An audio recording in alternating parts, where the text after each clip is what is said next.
How are you feeling today? In today's Vipassana reflection, I'm going to reflect on impermanence with respect to identity. It's very interesting that we attach ourselves, our identity, with so many external things. Okay, starting from birthplace, our mother tongue, our religion, our caste, our family background, status, our marks, the school we study in, and our degree, the qualification, and our work, our designation, and the company we work with, and with our spouse and kids, and our success, our failures, our loss and gain. When I sat for reflection, Vipassana taught me this. Nothing really stays forever. Everything is changing forever. I'm slowly realizing that I have been attaching my identity with things which are always changing. I have been attaching myself with people, places, and my designation. And there are days success inflated my ego, and failures deflated my ego. And there are some moments, life moments, which humbled me and dissolved my ego completely. Through Vipassana, I'm learning that I'm beyond all this external, life experiences and people and places and success and failure, gain and loss. I'm beyond. I'm beyond my family background. I'm beyond my designation. I'm beyond the temporary situations in my life, and nothing temporary can really define me who I am. I wish somebody told me this earlier in my life. Hey, your marks are not going to define your destiny, and your degree is just a piece of paper.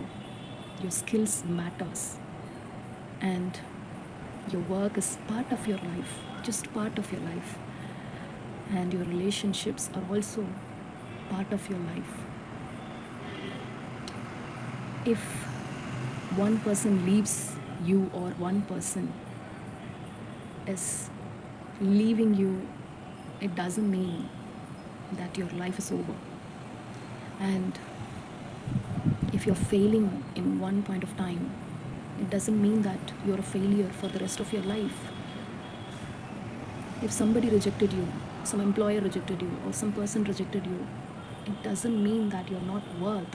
It is just a redirection to a better place or better person, better opportunity. I wish somebody has told me this, because I always thought and attached my identity to people and temporary situations and to things that doesn't really matter. I always thought life is one-dimensional. I never really saw life in this perspective, that life is multi-dimensional. Life is meant to be lived deliciously every single moment. And I'm no longer believing this fact, which I was told for many years. Work hard today and then enjoy your life tomorrow. Study hard today and then live later. I no longer believe in this. If you're working today, just work happily and find purpose behind what you do, and then do it meaningfully. Help people, be useful to people. Just work like work is a salvation, a service to others. Enjoy the work, whatever the work you're doing right now. Enjoy it moment by moment. Live it. If you're studying now, just enjoy. Don't just study for the sake of marks, but study for the sake of knowing your true self. Education as a tool to know ourselves, to bring out our best version, to bring out the potential, to unleash the hidden talents. So whatever you're doing right now, just do it mindfully, meaningfully. Enjoy it every single moment, because life is happening and life is changing each and every single moment, and you cannot bring the past and you cannot travel to future just like your mind. Your life is happening now, and present is a gift.